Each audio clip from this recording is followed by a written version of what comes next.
chamas arde de amor e graça, chama bendita que nos abraça da liberdade, do amor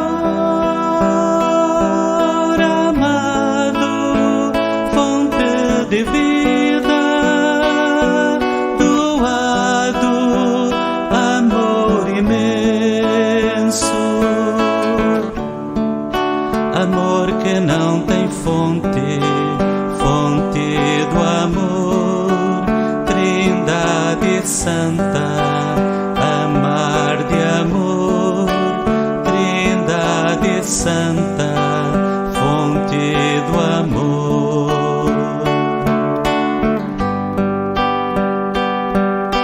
Chama que no silêncio meu coração escuta e ama. Shalom. Muitas vezes nos interrogamos sobre o que é o amor. Uma poesia? Puro sentimentalismo? Uma teoria? O Evangelho deste domingo não deixa dúvidas. O amor não é uma teoria, mas uma prática de vida.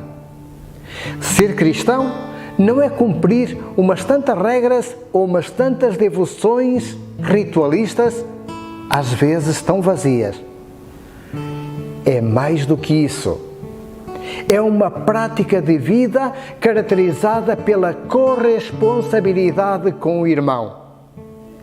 E se o Antigo Testamento já alertava para o dever de sermos sentinelas face às atitudes do irmão pecador, comprometendo-nos com a sua salvação ou com a sua condenação, o Evangelho vai mais longe.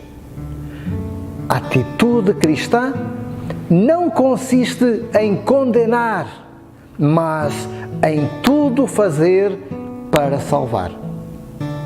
Se fizermos uma leitura linear do Evangelho, corremos o risco de nos precipitarmos nas conclusões em relação ao que Jesus pretende e à facilidade da condenação dos irmãos porque pecadores.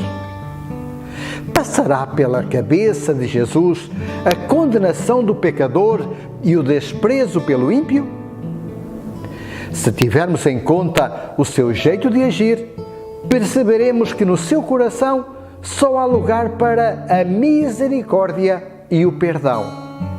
E que, mesmo quando aponta na direção dos pecadores e opressores, por exemplo, os fariseus, os doutores da lei, o faz pedagogicamente como apelo à conversão. Gostaria que tivéssemos presente o versículo 14 que precede e dá mote ao texto de hoje. Diz Jesus: é da vontade de vosso Pai que está no céu que não se perca um só destes pequeninos. Com esse versículo, poderemos entender o texto como uma metodologia ou talvez um critério no relacionamento fraterno das comunidades cristãs no que respeita aos seus membros mais fragilizados ou em situação de ruptura. As primeiras comunidades passaram momentos muito difíceis. Foram as perseguições que desanimavam muitos e os faziam afastar-se da comunidade. Foi o aparecimento de diversas interpretações do Evangelho, da palavra de Jesus, que levou à distorção das palavras. Foi o protagonismo de alguns armados em donos da verdade. E ainda a apostasia de outros e o comportamento, por vezes nada edificante, de uns tantos. Como lidar com todas estas situações e o que fazer com as pessoas que erram? A comunidade recorda as atitudes fundamentais de Jesus diante de casos semelhantes e as suas recomendações a esse respeito. Primeira recomendação: o respeito, o amor, a compreensão. A pessoa, apesar de suas limitações, de seus pecados, de suas atitudes, é sempre imagem de Deus. Por isso, merece o maior respeito. E Jesus valoriza essa atitude. Para ele, a pessoa humana está acima da lei, de qualquer lei. Está acima da própria verdade. Para Jesus, não vale o conceito de a verdade acima de tudo, que tantas e tantas vezes nos leva a afrontarmos a pessoa dizendo-lhe tudo o que pensamos dela sem olhar às consequências ou tão mais facilmente comentando com outras pessoas a sua situação de fragilidade. Jesus quer a verdade sempre, mas com a pessoa, jamais na fofoca. Quer dizer, se não tens coragem de dizer a teu irmão o que vês nele, não lhe mandes o recado por ninguém. É a atitude de respeito e é um bom nome a que todos têm direito. Sabemos que nem sempre é fácil falar à pessoa de suas limitações. É aqui que entram a compreensão e o amor. Precisamos fazer isso com humildade, com simplicidade, sem nos acharmos donos da verdade, sem julgamentos. A devolução da imagem, colocando a pessoa em situação de reconsiderar o seu erro, pode ser de grande valia nestas situações. Mais do que fazer juízos, mais do que dizer o que pensamos da pessoa, apontemos os factos à pessoa. Apontar factos concretos, sem entrar em juízo de valor ou pretender ler intenções, sem ferir nem pretender punir. Quando a pessoa se sente ferida, ela reage negativamente, retraindo-se e afastando-se. Se formos objetivos, a possibilidade de atingir frutos é bem maior, mas sempre na caridade. E a caridade, no dizer de São Paulo, é paciente, não se irrita, nem se enche de orgulho. Segunda, a perseverança. A pior atitude que se pode tomar é de pensar que, alertando a pessoa, se cumpriu a obrigação, ficando de consciência tranquila. Ao cristão não compete fazer as coisas por obrigação, mas por amor. E o amor não se cansa enquanto não salva.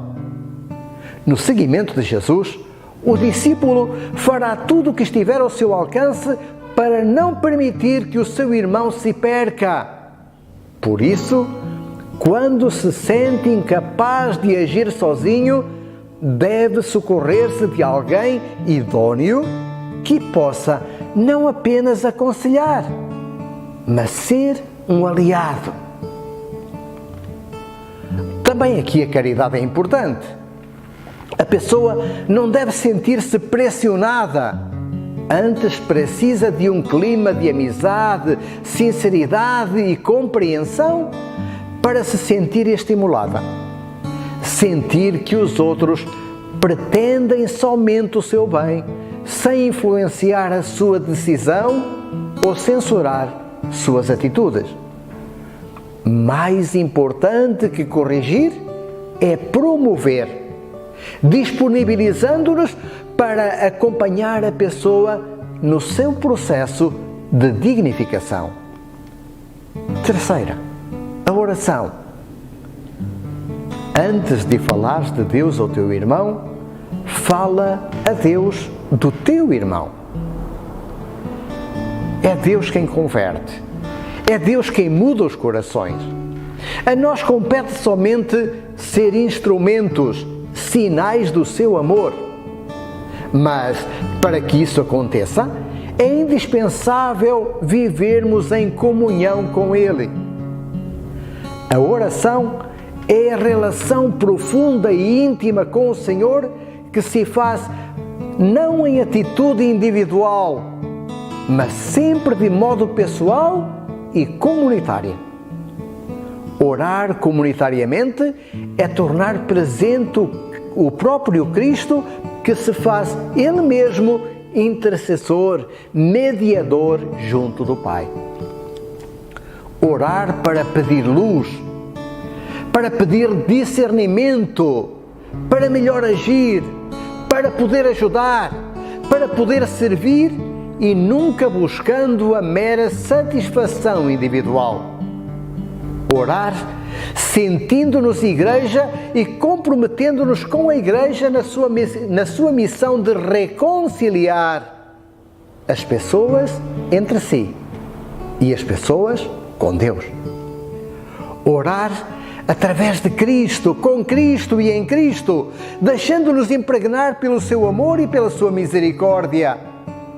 Então a nossa ação passa a ser uma ação da Igreja, uma ação de Cristo, pois onde estão 2 ou 3 reunidos em meu nome, eu estou no meio deles.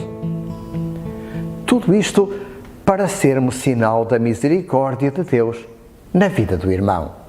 Shalom.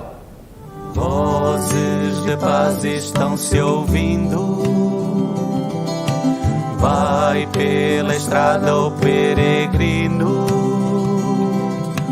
Rios de amor estão fluindo.